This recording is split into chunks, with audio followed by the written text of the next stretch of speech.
Hello, good day. This is your Granny Esther once again.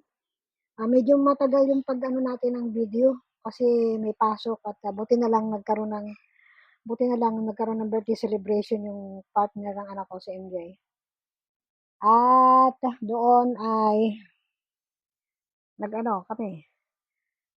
Naranasan ko for the very very first time in my life na makasakay ng yate. Doon sinelebrate ni MJ ang kanyang birthday sa yate. Nag-rent sila ng yacht dito sa SBMA sa Subic, sa Yacht Club. At doon namin ginanap. At enjoyable, maganda, napakaganda. Habang palalakad kami na papunta sa isang island. Kasi pagdating dito sa isang island, hihinto kami doon at lalangoy sila. Kaya lang, nung bandang nakahinto na, medyo hindi ko kinaya yung ano, na, kasi gumaganon yung ano eh, paghampas ng alon, gumaganon yung yacht. Kaya medyo nahilo si Lola, ang inyong granny, at medyo nahilo rin yung anak ko, mga konti-konti. Pero in general, na-enjoy naman namin pati yung mga bata, maganda rin yung food, maganda ang service nila. At i-recommend ko ito sa inyo na in case you want na maiba naman, di ba? Kasi sa resto, kung saan saan. Maiba naman kayo, mag-rent kayo ng isang yacht cruise na yate na pwede nyo i-celebrate pati yung birthday o gathering ng family nyo o ng mga simpleng gathering ng barkada, ganyan. Kung malapit-lapit kayo sa SBMA, sa yacht club, you can rent a yacht. Hindi naman ganun ka, kasi kung gusto nyo talagang merong dung group by group, 2,000 per pax, isang tao, makaano ka na ng 2,000, makakaranas ka na sa laot, sa dagat, di ba?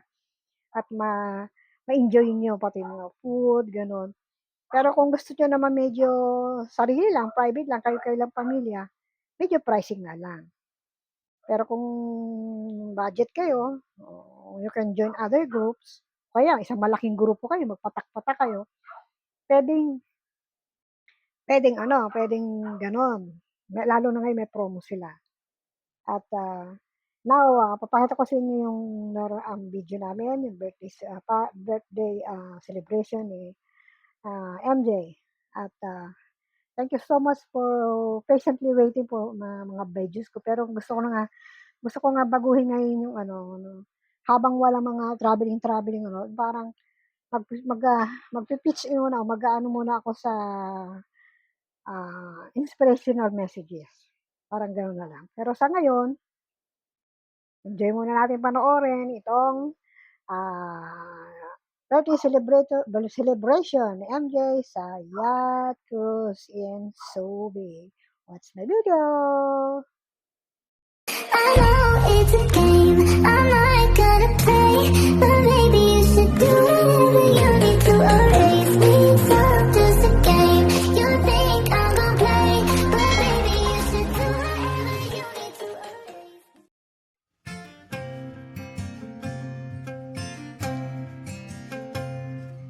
Dito kami sa Yacht Cruise Club. Para mamaya pang alas 2 yung namin, time namin sumakay sa yacht. This is my first time na sumakay na yacht. So, bago kami pumasok to, napapakita ko muna sa inyo ang mga ibang mga yate. So, yacht dito sa Yacht Club. Gaya nga na sabi ko sa inyo kanina, ayan, dito kami pumunta. Hinihintay namin yung aming yate darating. Yung rental yate. Dito po kami sa yacht place. Ayan, diyan kami yacht cruise for rental dito sa SBMA. Subic si Mami para yacht club dito. Marami. Akala kasi na marami, mahal. Pero ano pala kami, medyo okay naman mura. Especially kung may mga promotion sila. Maganda naman, mamili ka kung anong okay sa inyo. Pero dito yung 2K per head. Promo yun, may kasama ka iba. Pero kung gusto mo, ano naman kayo maraming grupo, mag-ambag-ambag kayo para makaranas din kayo ng pag-celebrate o sakay sa yate, sa lao, sa ano, medyo maalis naman sa mga problema ng buhay. Ito papunta na kami, dumating na kasi yung ano namin. Kaya hindi ako nasira yung nawala ng baterya yung isang mic ko. Kaya yun, hindi na, wala nang boss yung pagsasalita ko. Pero okay, dito na lang, nag-voice over na lang ako. Para at least ma-explain ko din naman yung mga nangyayari. Ang team pala namin ay kulay blue. Kasi parang maiba naman daw. Kasi lahat ng pupunta doon pag may event na ginagarap nga dito sa yacht, ay sa yacht cruise ay mga white, usually white. Pero dahil para may iba naman daw, ang aming team ko, ang color ng ano namin is light blue.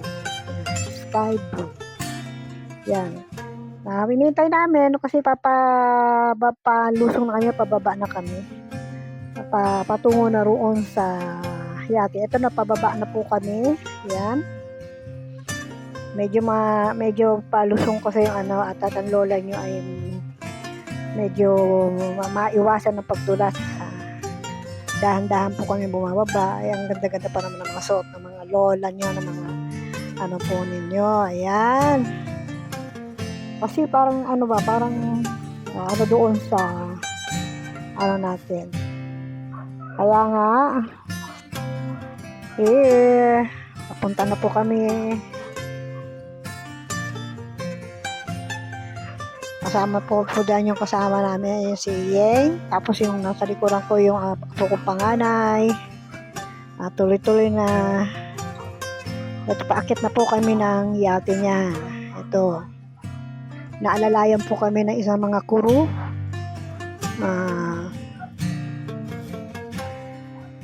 Anak ko yung apo kong bunso ang una. Yun. Pupunta na po kami dyan. Ito po yung nahayag po ito po yung pagkain namin. Kasama po yan sa pagrenta nyo yung food. Masarap ang food nila, lalo na yung steak. Malalaking hiwa. Yan. Ito po yung kabuuan ng aming yate. At sisimulaan na po kami, hinihintay po na namin umandar yan. At meron na ring decoration dahil para sa celebration po nga ng birthday ni MJ. May mga blue balloon na siyang pinaka team color po namin. Diba? Ano sa palagay niyo ibig sabihin ng blue? Especially light blue. That is calm or peace. Quietness. Yan. Dahil tamang-tama sa ambience ng tubig na kalma ang tubig.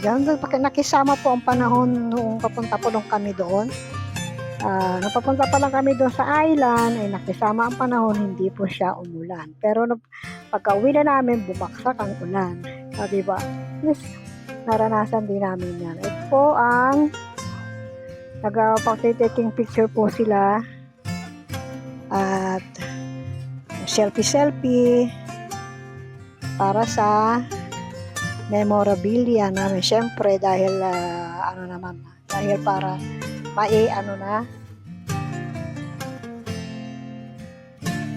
ito po, nagtitake yung picture at enjoy. Talagang sayang nga lang kasi dahil nawala ng baterya yung mic ko, kaya ayun, hindi na siya gumagana. Ayun po yung aming kapitan ng aming yate. At nagsisimula na po kami umandar niyan. At ipakikita ko sa inyo ang kagandahan ng dagat kung saan medyo malayo ka sa kalupaan, madadama mo ang presensya ng kapayapaan tulad ng kulay ng damit namin na blue. Light blue means calm or peace. Yan, sisimula na po kami. Tignan nyo na lang po ang ganda ng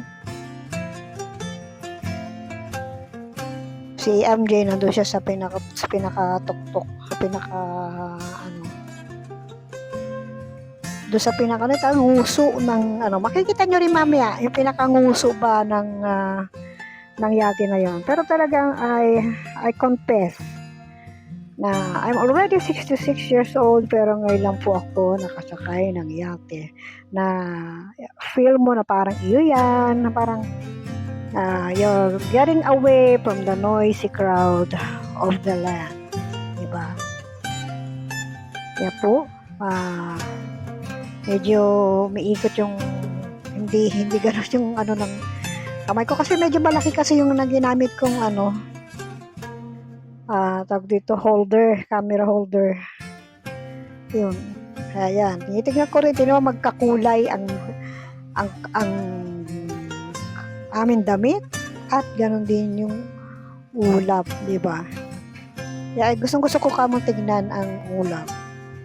Ito yung signify nito yung kung gaano ako kababa at gaano kataas ang Panginoon.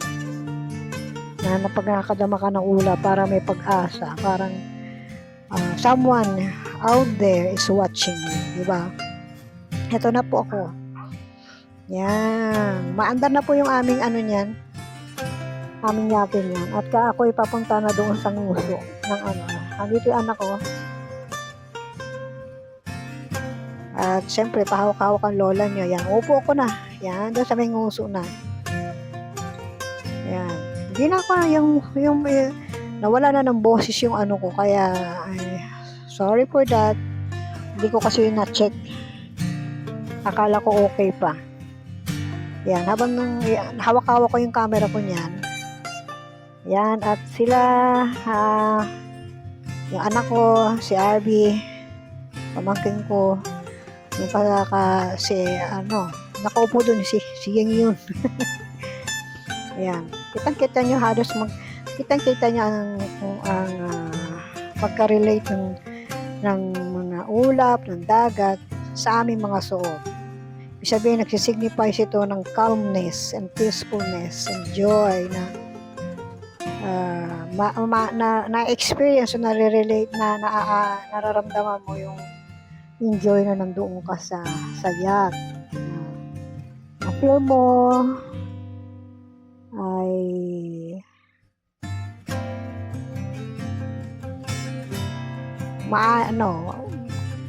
tahimik. Kayo lang. Ito yung mga apo ko. Si MJ, kami na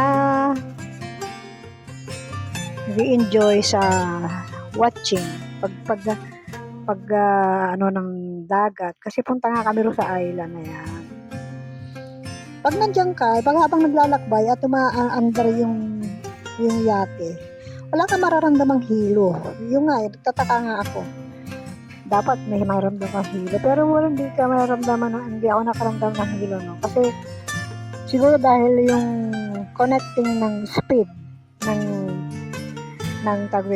ng yate tsaka ng dagat. Ayun, inunak pati yung airplane sa taas sa kunan. Yan. Sorry, medyo makatila naman ako. Enjoy natin watching the sea, ang ulap.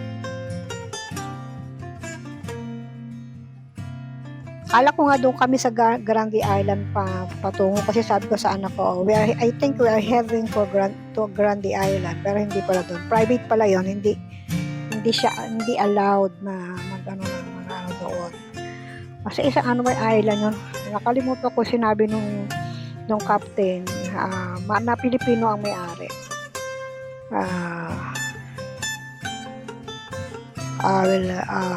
Iaano ko na lang po sa inyo. Enjoy the scenery. At once again, lagi kong remind sa inyo na kung gusto nyo maiba naman at medyo may budget kayo, medyo marami kayo. Yan, ganyan. 11 o 12 packs. Pwede kayo patak-patak. Why don't you rent a cruise ship? Ganito, a cruise yacht. Para naman kayo sa medyo malayo kayo ng konti sa mga crowded at least ang dagat lang at kayo lang nandyan. Enjoy nyo ang peacefulness, di ba? Tama-tama yung suot nga namin. At here, napakaganda. At watch nyo na lang po mamaya.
Ayan po, nilitaw dyan sa taas si RV. Ando siya sa, hindi ko napuntahan yung tuktok na yun eh. Siya nakapunta siya doon, tsaka yung mga anak ko, mga apo ko. Taas kasi mahilo lola. Nag-enjoy siya, o diba? Umupo pa siya ron. Kulit talaga na pamangkin kong yan. Mga bababa ng sabi, hirap pakali. Ewan ko ba sa kanya? Hindi ko alam kung anong iniisip ng batang yan. O, yan. Malapit na po kami sa island. O, habang palapit kami sa island, enjoy namin ng lahat. Nagpapapa kami ng mga chichirya, boy bawang, so, ano pa yan? Prito. So, anong bagay yan. Yan. Yan na, sarap na sarap kami dyan. Enjoy mo naman. At talagang maganda. Talagang medyo maalis man lamang ang takbo ng isip mo sa mga stress at sa mga kung ano mga challenge sa problema. Ayan na. Malapit na po kami sa island na yan. Pupuntahan namin. Hindi namin namamalayan na naubusan na pala namin yung aming chichirya. It took also siguro mga 30 minutes o 1 hour din yung nilakbay namin. Hindi ko lang alam. Parang 30 minutes daw sabi. Malapit na nalagpasan na namin yung Grande Island. Yung pangarap kong puntahan yung Grande Island. Pero private pala. Hindi ka basta-basta makakapunta. Doon nung meron pang mga kano, meron pang basin na bag dito sa Pilipinas. Mostly na mga kaibigan namin mga sundalo o mga marine. Meron diyan sila stay. May mga diyan, may mga facilities diyan sa Grande Island na yan. Pero ngayon parang kasi hindi ko alam kung ano nangyari, kung ano na ang nila. Pero I think parang okay pa siya, kaya lang under private na yata hindi na siya sa public. Ganun pa. Yan ang pagkaalam ko. Let me know if kung okay pa to for public, pero sabi nga nung kapitan namin, private daw yun.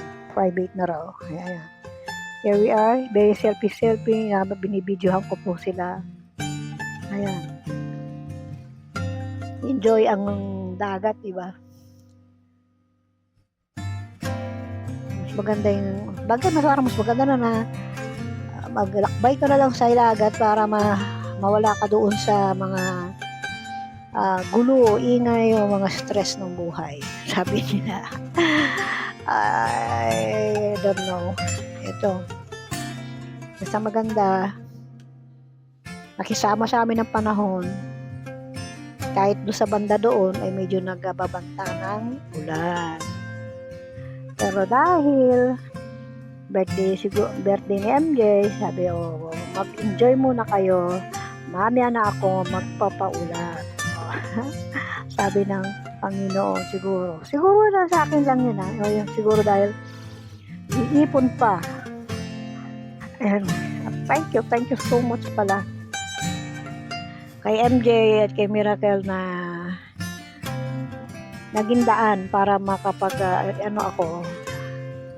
ma-experience ko yung ganitong yacht cruise na galakbay at nag-enjoy ng wala kang alalahanin, peace at masaya kasama mo yung mga bata. Palapit na po kami niyan. At ito nga sasalita kasi ako dyan, kaya lang kasi hindi ko alam na nasira yung ano ko. Mas maganda sa amin ko, kaya nga bumili ako ng camera. Mali naman si lola nyo, hindi ko yata na i-charge, so naubos. Tuwan-tuwa po ang lola nyo dyan.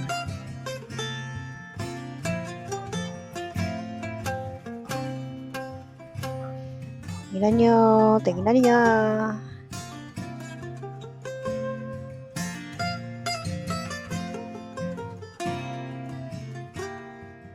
Kayong mga anak, baka gusto nyong ang inyong mga magulang enjoy yung yacht cruise. Meron naman po kayong capability. Di ba? Ipatry nyo, pa-experience nyo sa mga sa mga mama, sa mami nyo, mga magulang nyo, sa mga lola nyo, ang experience nito. Ito sinaano na nila yung uncle, kasi andyan na po kami sa island. Ayan. Diyan na yan. Binababaan na po namin ayan na po yung malapit na po kami doon sa island. 50 meters away from the island. Kasi hindi ka naman pwede sumadsad doon, di ang mababaw na, di nasira na yung yate. Kasi doon ka pa rin sa malalim. Doon sa paglangoy nila na 50 meters din up yata rin yata yun.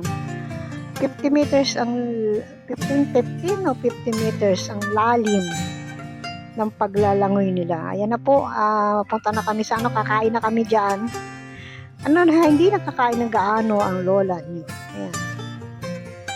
Ito niya yung mag-ski niya. Tinanong nga namin, kay mahal-mahal, 4,000, 30 minutes lang.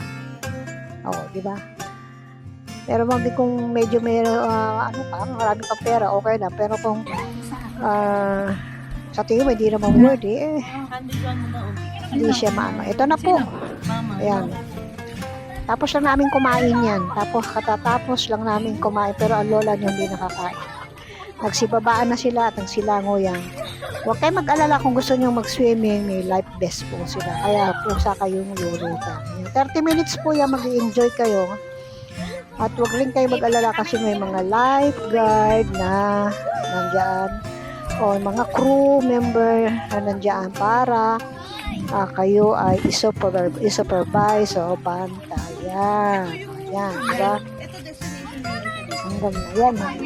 If you want to experience this, maganda talaga, masarap. Kakaiba ang feeling, kakaiba ang mararamdaman ninyo. At kaya lang hindi ko talaga nakunan niya iba dahil umuuga na yung namin dyan. Yung yate namin umuuga na para na kami dinuduyan. Nag-inuman na nga kami, inom na nga ng bonalin ako naman ng beta hesto dahil talagang nakakahindo. Buti nga, bilib ako sa mga bata, hindi sila nahindo. At thank you so much na napatuloy mo pa rin yung subabayan naman lahat ng video ko. At sana doon sa aking mga inspirational video na darating, para meron lang akong maibigay sa inyo kasi hindi naman kami dyan masyadong lumalabas ngayon dahil napasok ang mga bata. Supportahan niyo pa rin ako sa aming video ko, ng inspirational message, analogy about life, all things sa buhay natin. O, ayan. Hope you enjoy watching my video. Thank you so much. May shower yan. Dito sa baba, may shower pagka shower yan. Para paano rin mo. Diba? Thank you so much. Saan kayo sa aking video. Salamat.